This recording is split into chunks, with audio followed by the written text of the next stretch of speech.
I mean, think about how old psychology actually is, like the study of psychology and the science behind psychology. How many years old is it? How many, a couple hundred years old or whatnot? Yeah, but your first psychologist was your soul. Your soul told you back in the day when that's all there was is, like your soul was your best psychologist, your best therapist. Like instead of going to a friend, you call up a friend like, "Hey, what should I do about this, this, and this? My so and so is doing this or blah blah blah blah blah, whatever." No, like within your heart, and we say within our heart because we say that's where the soul lives. Like in Bwiti, we say um, that when you're in your mama's womb, like your mom's pregnant with you, what gets your heart beating is when your soul enters your heart.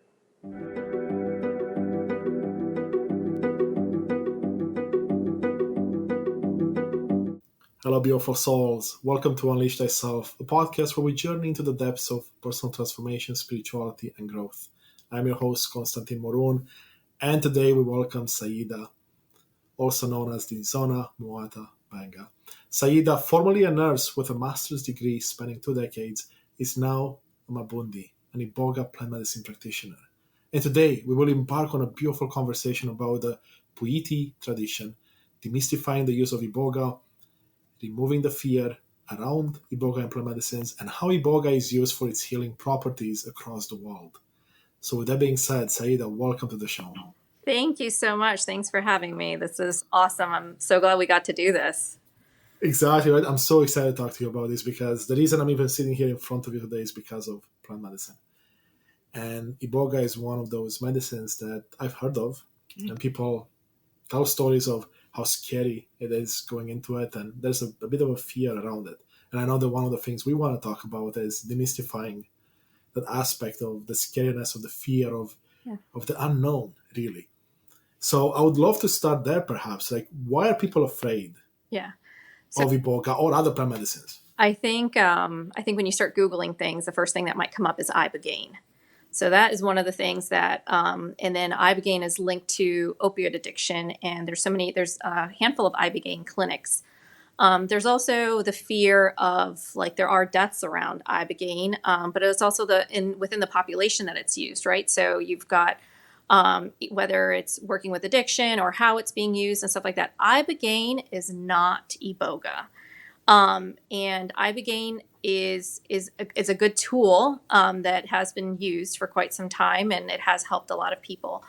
But Iboga is the true root, is the true plant medicine. Ibogaine is just one alkaloid or one active chemical in Iboga of the, some say 14, some say 19 active alkaloids. Mm. Active chemical is a simple way of saying or thinking about it that way. So one of it is like fear of safety. And I think that's what kind of helps with when people do get a chance to work with me, it's about like safety. Like there's one big thing about getting an EKG done or doing an EKG before we start.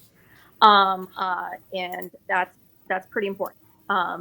So making sure that people's heart is actually healthy, even though there's a very, very low risk with Iboga and any cardiac issues. So we just want to make sure that there isn't anything underlying to cause any issues to begin with. So the first thing is the fear about physical safety. The second big thing is fear of what you're going to find out about yourself. A lot of medicines really take you outside of yourself. Iboga really brings you back in.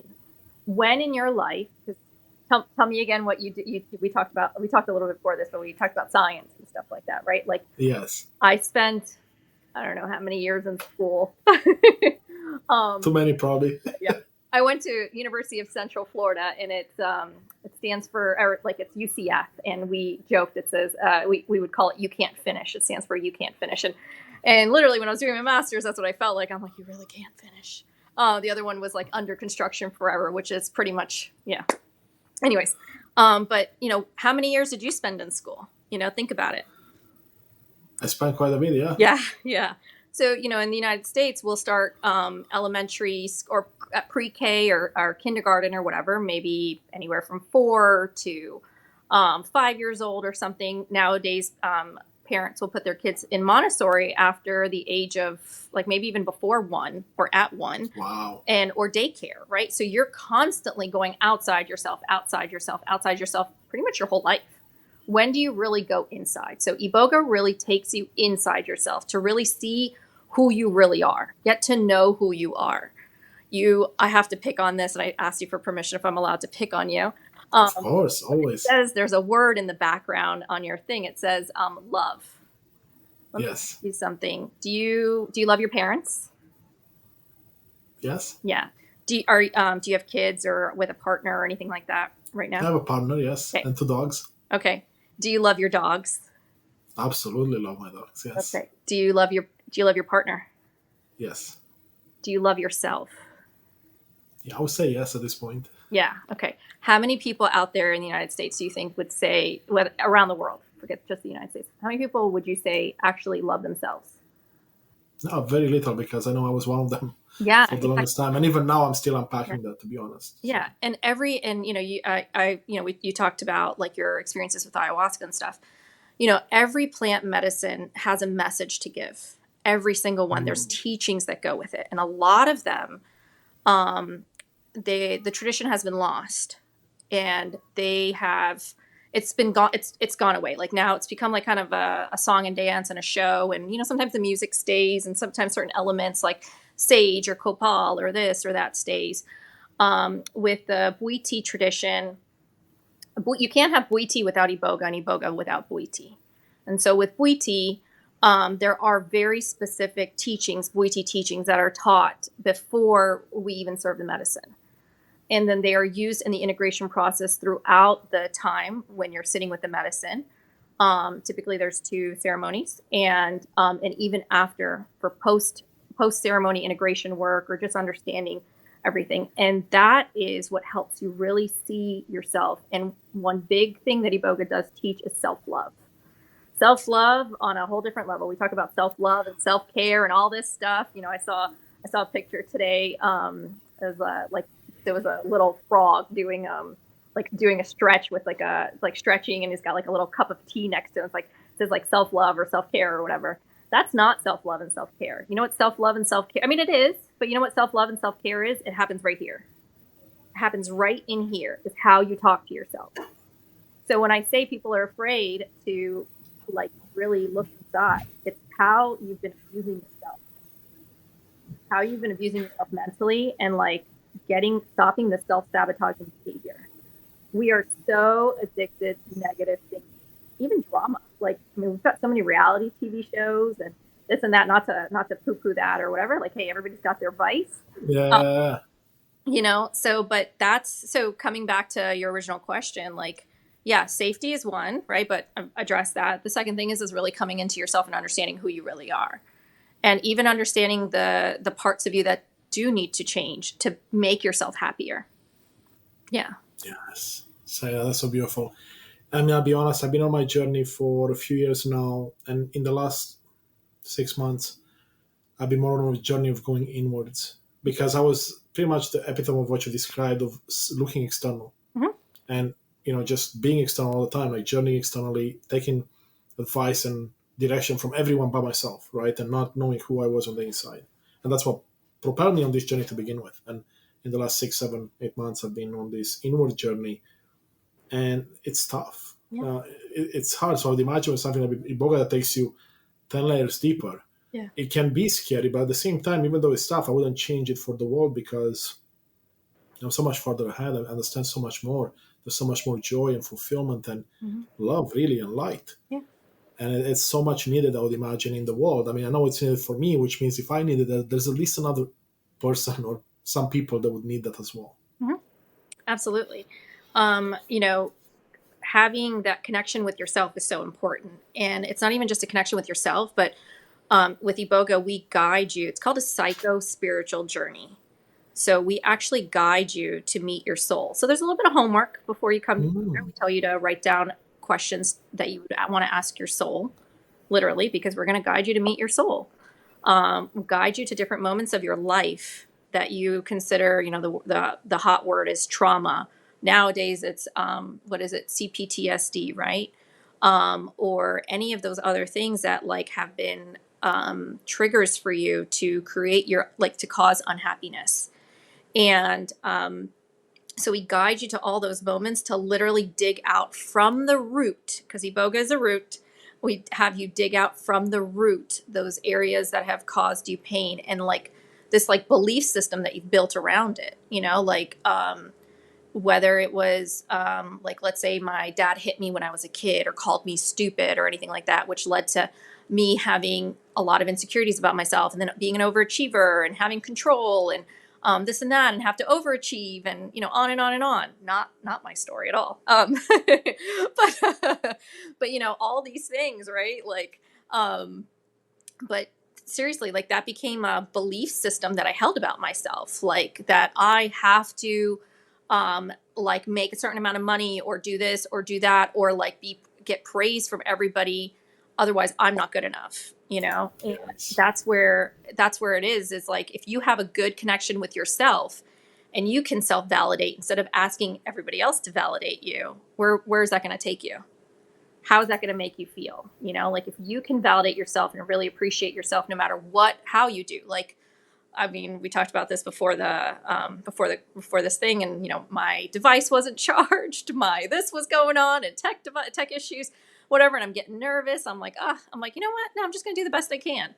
And I came in with that attitude, and that's the goal. Like, I have no notes prepared. I'm just hoping that I get through this. There's no hope. I know I'll get through this, right? And with Bwiti, there's no beliefs. There's no I hope. There's I will. Yoda says it, but we say it in Bwiti too. Do or do not. Do or do not. There is no try. What does Yoda say? Something like that, right? So there's no try. I'm not going to try to get through this. I am going to get through this, and Yes. And we'll be able to demystify all of Iboga and everything, all the fears that people have. Like, I have phone calls pretty regularly about, like, you know, comparing Iboga to Ibogaine, and the comparison. I'm going to rant a little bit for a minute, but I compare it to chocolate cake. No, don't get me wrong. I've never baked chocolate cake. I can bake some brownies or something, but that's about it.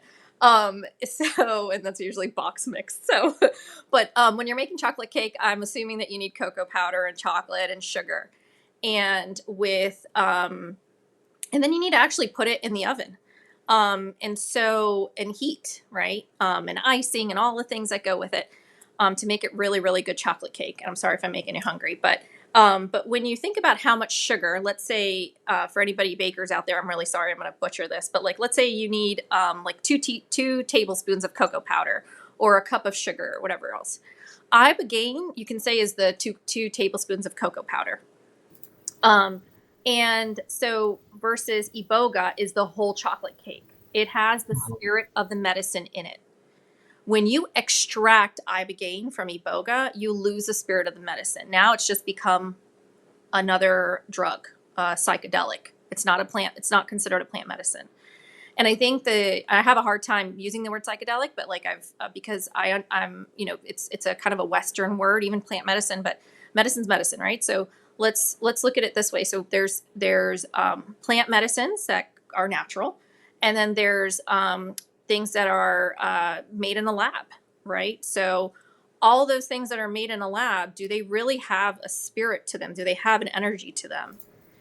Now, they might wake something up inside of you that helps you, and don't get me wrong, it's helped a lot of people, but like, you have a soul, whether you want to call it whatever you want to call it, or a spirit or whatever, but you do, and so does Iboga. And that's, you know, I am just the bridge between you and Iboga is the bridge between you and your soul, and to help you connect. And then once you've sat with Iboga and had the flood dose or whatever you want to call it, a full ceremony. I also do pre-initiation, which is done outside of the village. And in the village, there's initiation, and we'll talk about the village too. And but the key to it all is that we have you know, the Ibogaine and Iboga. So Ibogaine is just the cocoa powder. So when you go to an Ibogaine center, you're getting a lot of Ibogaine. Like, you're not just getting the 2 spoonfuls. You're getting a lot to get that effect, right? Versus how much Ibogaine's actually in Iboga. And Ibogaine binds to the opiate receptors. They've done a lot of studies on it. They haven't studied a lot of the other alkaloids that are in it, so they really don't know. It's just like psilocybin, right? Or mushrooms, right? They've studied psilocybin, but they haven't looked at all the other components. Or ayahuasca, they've studied DMT, but they haven't looked at all the other components very thoroughly. I mean, they have now, like a lot of other countries have and stuff like that, but like what we know and we're so focused on DMT, but when you come back to Iboga, there's so much that we still don't know that hasn't been researched. The only time they're doing research is when it's helping like significant issues, right? But I'll tell you that it really helped me with my depression and my anxiety and certain behaviors I had and stuff, and everybody else that I've worked with this medicine over 4 years now, and helping them really, really break the habit of like self-sabotage and live more full, happy lives and really deeply connect with their soul, and get guidance from their soul. So, hey, it's Konstantin here, and I want to take a brief moment to truly thank you for being a part of this incredible journey of transformation. You are the reason we are creating this content. I see you and I appreciate you. Your support truly means the world to me. I want to ask you for a small favor. I'd love for you to join our mission by hitting like, subscribe, or leaving a thoughtful comment or review. Your engagement helps others discover these insights, and together we can continue to unlock the power of authenticity and personal transformation. Thank you for being a part of this movement. Now, back to the episode. Wow, Saeeda, that's amazing. And so much resonates with me because, funny enough, as I've been embarking on my journey, what's really moved the needle in the right direction for me a lot was going inwards and unpacking all of the things we just talked about, like stopping self-sabotage, understanding who I am below the indoctrination, below all the stories of all those around me. And what I stumbled upon to do that, right, of course, plant medicine played a role, but diving deeper into my passion, which is always psychology and neuroscience. And there's a lot coming out from there supporting all the things you're talking about, right? Because if you get to a point where you realize that your thoughts and beliefs, so essentially the stories you've told yourself or you picked up, are leading and controlling your life, you can make changes. Mm-hmm. And by the sounds of it, Iboga just allows you to go so much deeper where you remove the noise and you can really see all the stuff that's below the surface, mm-hmm. which then allows you probably to work on yourself a lot quicker with a lot more clarity.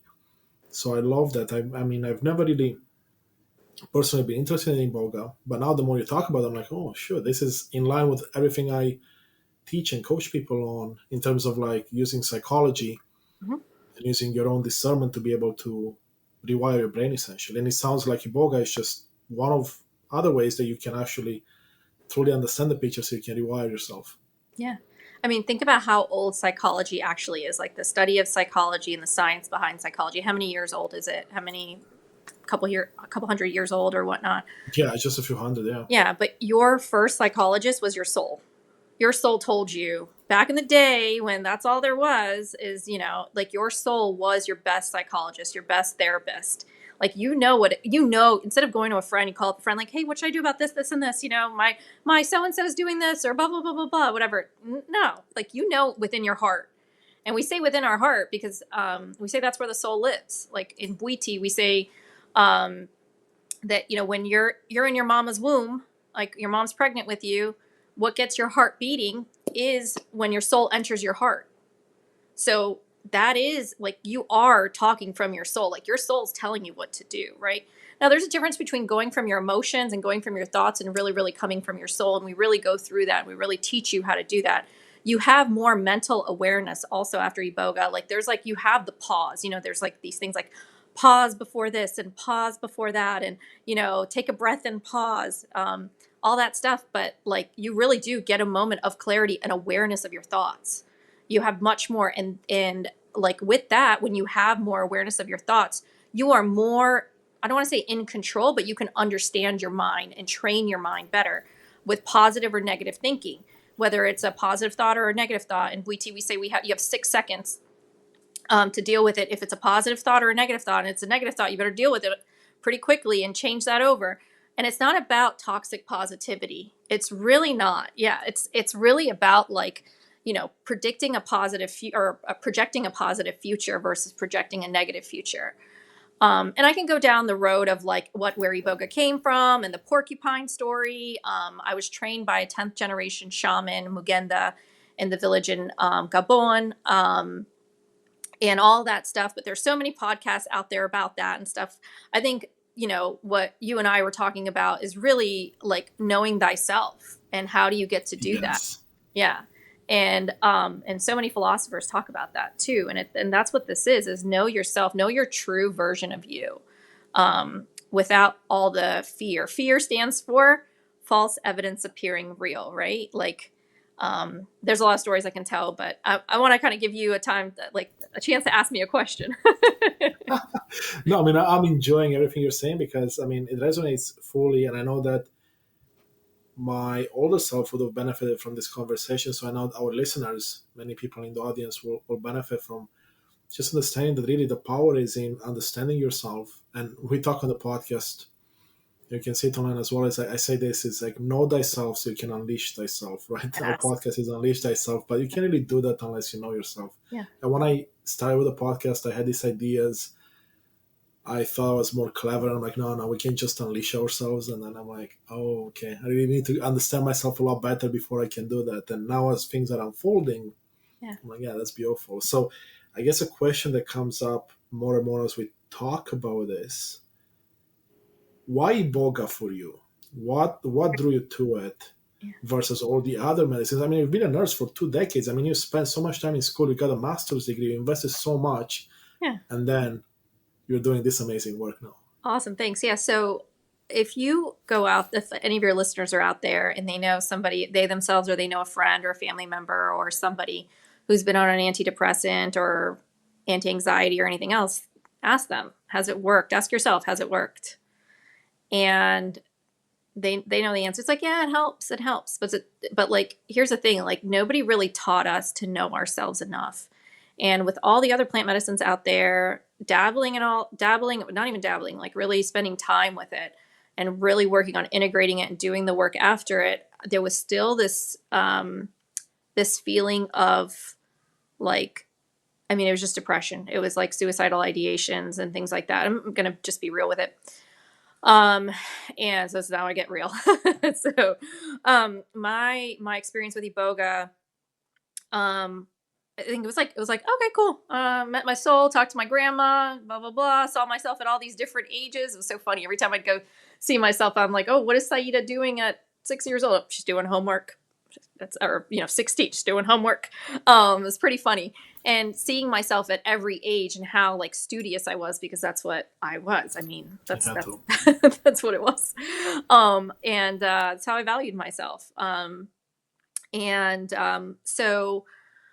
I was like, okay, cool, good experience, whatever, get back to life, did a little immigration work and stuff like that, and I think like 2 weeks later, I was driving home from work and I worked as a nurse for quite some time, and then I got into working for a medical device company, and pretty intense stuff, like working long hours and lots of stuff and a lot of stress, and definitely control issues helped. It didn't help my not wanting to be having anxiety and stuff. But I remember driving home and it's dark out and I'm at a light, and my friend's telling me a story about something that happened to her at work that day. And I was like, oh my God, if that would have happened to me, I totally would have killed myself. And at that moment, those words had never been so foreign to me. And I mean, it was just like, holy shit, did this work? I wanted to curse right there. I'm like, did this work?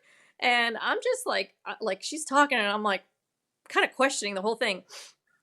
And so finally, I'm like, okay, it's only been 2 weeks. Let me see where this goes and stuff. So I gotta sneeze. God bless you. Thanks. There should be 2 more coming, but we'll see. Anyways, so my friend's telling me the story, and I'm thinking to myself, yeah, I totally would have killed myself. And so, anyways, moving. Sorry, lost my train of thought. Yeah. So, and okay, it's been a couple weeks at this point, and all right. So, did Iboga actually work? Did this work? And I'm just questioning it, and I just go on, and I notice like I'm more aware of what's triggering me, like people I work with.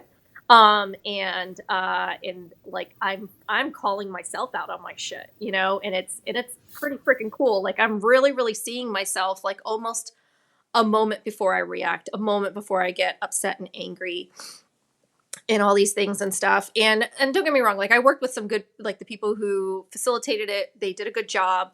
Um, but there was a lot that was like left over. And so I had this goal to go to West Africa and spend more time there and really learn from the shaman and understand this medicine better at a deeper level to help myself. You think about why people become yoga teachers or breathwork facilitators, or because I did the whole breath work and guided meditation and stuff like that. That's kind of how I started on this quest of feeling better many, many years ago. And like it's really to get yourself better, and and that's what it was really all about for me. And so the people that I worked with, or the people that that I went to for Iboga, they they were doing some interesting things, and they wanted some help from a medical professional. And so I spent like maybe 6 months with them, just helping them with like just on the medical side of things and whatever. But during the time, I was watching a lot of things that were interesting, and I was like, you know what? And I got this very clear message right through the fire. I know it sounds nuts, but right through the fire began the talking to me about coming to the village. Okay, well, when you get a message like that, like you're going. You're going. Yeah, this is in the middle of COVID. Didn't have a passport, or it was expired or lost or whatever's going on. And this is early COVID, like we're talking early 2020. My passport arrived in 9 days. Yeah, if it was 9 days total. Was on a plane shortly thereafter, and was in the village in West Africa. Picked up at the airport, driven down the most dirt road there was. Now it's more paved. Yeah, that was how my journey to Iboga really, really started. Is just that, like my experience and my message, and if something can make me stop thinking about ending my life the way that did, I mean, I like getting awareness. Yeah. So powerful, Mhm. Saeeda. And I resonate so much with it, right? Because we all have our journeys. I personally believe we all have a reason and a purpose we're here on this planet for at this point in time that we chose before we came into this life. Again, that's my opinion. And it sounds like, you found yours.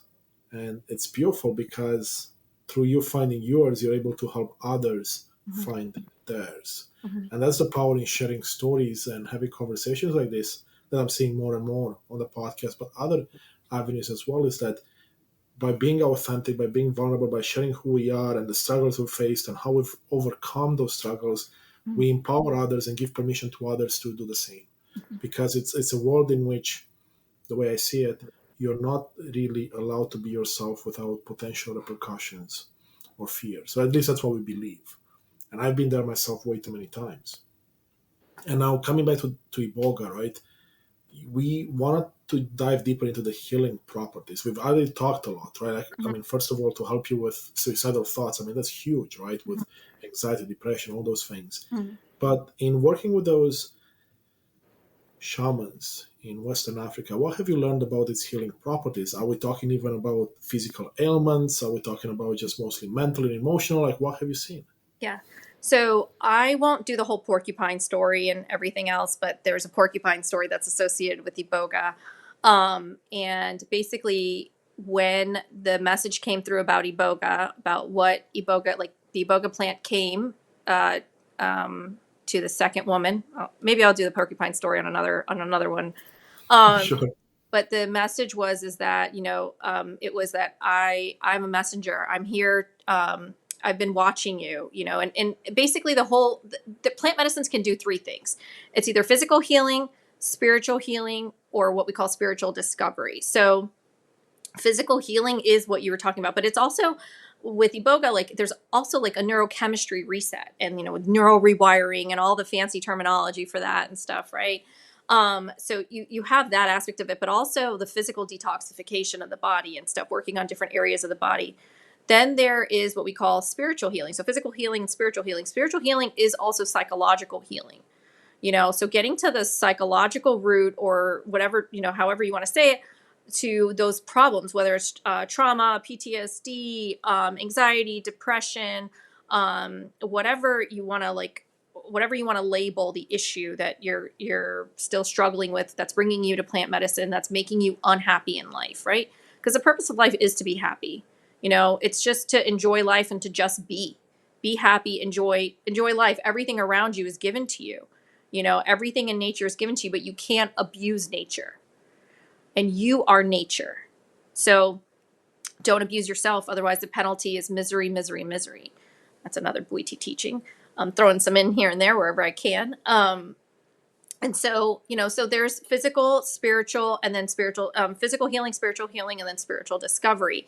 And most plant medicines can usually just do one of those things, versus Iboga is doing all of those things. It's clear as day with how they're using, we use Iboga for detox. And of course, they are extracting Iboga and using Ibogaine for detox from opioid addictions and things like that. But it also helps with addictive thought patterns and things like that, and more self-awareness and self-love. We talked about that earlier. So that's kind of what it could do. Only that much, huh? That's it. Not too much. That's it. That's just a couple of things. Yeah. Wow, that's beautiful. You got me really excited to look into this even more now, because it's interesting how easy it is to allow the thoughts and stories of others to dictate your beliefs, right? And this is a great example here, because my knowledge of Iboga is limited. I have a really close friend that just did it, and it was very powerful for her, and that kind of opened up my mind. But before, it was kind of like, I'm like, I did ayahuasca, but Iboga sounds like it's on another level. That's scary. I'm not going to touch that, and I'm not going to research it until it shows up in your life, right? Yeah. And then you go deeper. Then you get a random text message, right? Exactly, right? Because the way we met, right, through a mutual friend, and it's like, oh, talk to this lady. She's cool, and I'm like, sure, why not? I'm open-minded these days. I want to talk to anyone and everyone that has an interesting story. Yeah. So, Saeeda, I'm curious now with Iboga particularly. Let me rephrase this. Someone listening here that hasn't really done any plant medicine, or hasn't really even considered it, or maybe has the background you and I do, which is more the sciences, and you're at the stage where you're very skeptical about this. How can someone educate themselves further to be able to make a more informed decision of what's available out there? Iboga, of course, and other plant medicines.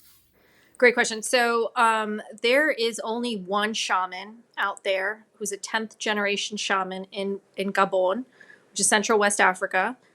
His name is Mugenda Mikala. He is the one who trains people to serve this medicine, because he was given the message to take this medicine outside, not just keep it within the country and stuff. So he had a center in Costa Rica for some time. I'm sure you've heard of Rhythmia and Jerry, and he wrote a book, and he's probably done a million movies about it too. But Shit the Moon Says, and that moon story, that's Iboga. And so it's a pretty cool, it's a pretty interesting story that he had. But, we try to make sure we take everybody to the moon when we're doing the psycho-spiritual journey, which is a guided journey. But understanding this is the first thing is that there is access to go to Gabon, to the village. It's called Mugenda Village. Bwiti House is the current website. And funny enough, I do the medical screenings for it. So, but there is a lot of research out there. There's a lot of stuff on their website. I have worked with a lot of other Iboga providers and helped them with different aspects, whether it's medical or spiritual, or just helping them when they're getting out of training and things like that. They're definitely welcome to reach out to me. We'll have my info listed. But the Bwiti House and Mugenda Village, there's a lot of information on there. Now, the issue and the reason I mentioned that he's the only one who trains people is because there's a lot of people out there who will go to different retreat centers around the world, and they'll sit with Iboga, a few times. There's usually 2 ceremonies within a retreat. And even if they go and do pre-initiation, that maybe that's a third. Okay, fine. But what can happen is that, and it happens with every plant medicine because there's a million people out there who serve mushrooms, magic mushroom, psilocybin. People who do, like they'll start with, with their friends, and then they'll just keep branching, and all of a sudden they're Shaman Jane. We don't call ourselves shamans; we call ourselves Iboga providers, and that is really, really important because we're not claiming to be anything. Mabundi is a term used for the women who are part of the Bwiti tradition serving Iboga. And there's Naganga is actually a more formal word for shaman for the men there. So, I mean, all these things are used loosely. I still use just Iboga provider. I typically don't use the word Mabundi. I barely even use Dinzona as my spiritual name. So my spiritual name, so there's initiations. There's initiations. You can go to the village and just get initiated into the Bwiti. But then there's also initiation to become a provider. And so I actually did 2 levels of initiation. And then there's also rites of passage to go through to be a provider, which is a different thing altogether. And then there's the actual training to become an Iboga provider. So there's a lot that has to go into it versus people who they watch a few Iboga ceremonies, they volunteer at a center, and then the next thing they know is they buy some online and they start serving it. And there's some people who have gone through training but didn't pass training. And they are not considered like certified providers, and they are now mixing medicines. They'll serve like Iboga and then give like people a couple days break and then do ayahuasca. Now, medicine is not food, and like that's not you're mixing you're mixing 2 spirits. Number 2, you're not even giving a chance to like that on spiritual level, right? Or psychological level. You're not even allowing somebody to integrate what they learned from the first ceremony to the first medicine to the second ceremony, second medicine. And then the other aspect of it is the scientific aspect of it. So you just clean somebody's brain out with Iboga, and then you're going to serve them ayahuasca or bufo or whatever they're doing. It gets a little wild. So when you're looking at these retreats and stuff, because there's so many everywhere you go, just being aware that this is something that does happen, and like ask them what their training was like if you run into somebody. Just the other day I was talking to a friend of a friend who was like, you need to talk to Saeeda. And the whole conversation was about, he's like, well, I'm going to do it in California. And I'm like, well, I know all the providers in California, so please tell me who it is that you're going to. He's like, oh, they're keeping it a secret. And I'm like, we don't do that. And plus I know all of them. So we're, Not a good sign. Right. So, I mean, there was this woman in Maine area who there was a guy who served Cambo. These are like scary stories. I'll do the scary story side. The guy bought Iboga TA, which is total alkaloid. So it's an extract, but he bought it online. And she didn't want to go whether it was financial or whatever, but like she wanted to find a cheaper way to do this. And so the Cambo guy was like, I'll serve you Iboga TA. So she bought it online, gave it to him. He kind of just held space for her, and she laid there in her poop. How ridiculous, I mean, it's like you're not, and I mean, she got through it. She's safe. She was having issues with like, I don't know. Sorry for the scary story, but that was, I mean, I can give you a handful, but that was the one that's kind of yuck. So you don't lose control of your bowel and bladder when you're with Iboga. You have very, very much control. You can stand up and even dance if you wanted to, but that's not what that's not what you're coming to Iboga for. You're coming for, cleaning some stuff out on the spiritual level. And if you have to go to the bathroom, we walk you to the bathroom. But it can be done in a very, very safe environment. We always talk about set and setting and things like that. And there is homework before you come to Iboga. People should be asking you for like an EKG or like at least fill something out and do a good intake with you. So those are just some of the things like just to watch out for, I would say. Helping you set intentions. Unfortunately, it's fortunate, but I tell people come with intentions and come with some expectations, which is not the plant medicine way to say things, but no, I want you to come with some expectations that you are going to heal. I don't want you to just hope. I want you to know that you're ready to let go. It's, I always say there's three things. It's what are you here to let go of? Who do you need to forgive? And it's usually yourself. And how do you want to live your life? And that's pretty important, because what do you need to let go of is that's what's holding you back. I hope I answered your question. You did, and then some. So thank you for that. Yeah. That's beautiful, Saeeda. I mean, you touched on set and setting. You touched on quite a few things: the homework, the intention setting, even the expectation aspect of it. We talked a bit about integration as well. I mean, these are all important, regardless of what medicine you end up doing. And it's funny because I looked at, like let's say you go to therapy, let's say you do hypnotherapy, you do any type of alternative healing or even regular healing. Mhm. These same rules apply there too, right? You Mhm. should have an intention, you have some expectations perhaps, you should have the proper set and setting, Mhm. follow the proper protocols, have integration aspect to it. So we have that example all over the place in our life, but yes, sometimes we just want to rush through things. Oh no, this is the quick fix, the quick pill. And I saw in my journey with ayahuasca when I went to Ecuador a few years back, there were people at the retreat that unfortunately, I guess, passed the screening, and they were there because they wanted a quick fix, Mhm. or on the other side, wanted just a high because their life was so miserable, Mhm. they just wanted an An exit, escape. Yeah. an escape, exactly, right? So it's beautiful. I mean, I could talk to you for days and listen to you because you have some fascinating stories there. But let's actually bring it back for a second and look to wrap it up, and then we'll bring you back for a part two to go deeper. But let me ask you this: what comes up for you to share with us that we haven't talked about that's important to know, either about Iboga, plant medicine, or the tradition Okay. of the Yeah. Bwiti? Yeah. Yeah. So what did I not cover that I really want to? I think that something you just said is pretty important. Iboga is not a magic pill. It really, really isn't. Like the most magic pill in the world is a positive thought, right? And in Bwiti, when a woman says something that you can agree with or correct or whatever, we say yao yao.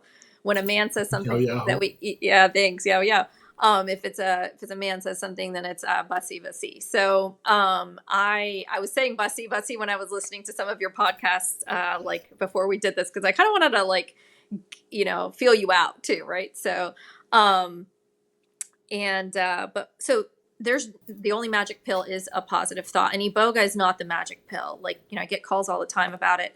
It's not like 20% of this is Iboga. 20% of this, let's say 30% of it is the Bwiti teachings, and the other 50% is you and what you do with it and how you integrate this afterwards. And integration is a very Western word. It's like literally like, how are you taking what you learned from this experience? Like, okay, fine, I guided you to meet your soul. I guided you to go talk to your parents and forgive them or whatever, if you were ready to forgive them. And now, are you going to be able to go have Thanksgiving dinner with them or see them for the next holiday or whatever else, or call them regularly?